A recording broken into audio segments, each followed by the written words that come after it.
The U.S. House of Representatives have voted to block President Donald Trump's tariffs on Canada.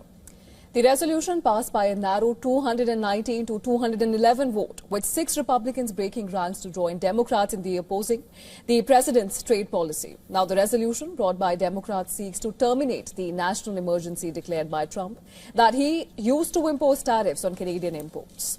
Lawmakers critical of the move argue that the tariffs have strained relations with a close U.S. ally and also raised costs for American consumers and businesses.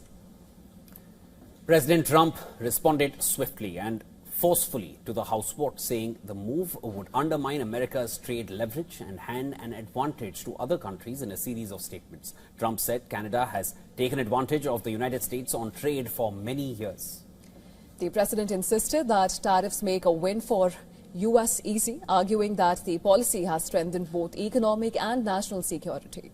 He warned that rolling back the tariffs would weaken that advantage and said no Republican should be responsible for destroying this privilege.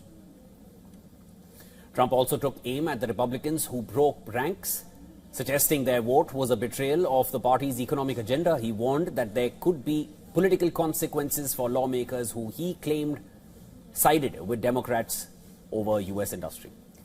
The White House maintained that the president acted within his legal authority by using emergency powers to impose the tariffs and insisted that Congress is attempting to weaken the executive's ability to respond quickly to economic threats. President Trump has already warned that he would veto the resolution if it reaches his desk. The House vote marks a significant moment of congressional pushback against the president's use of emergency powers to drive trade policy.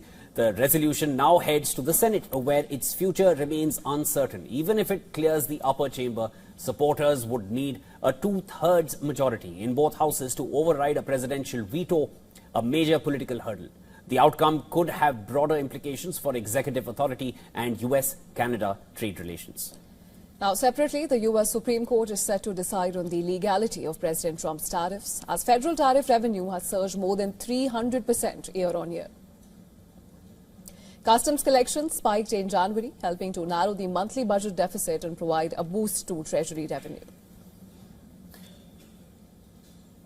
A ruling against the administration could force billions of dollars in refunds, making the outcome crucial for both fiscal planning and trade policy. Until the decision, tariff collection remains a flashpoint in the broader debate over trade policy and their impact on the U.S. economy.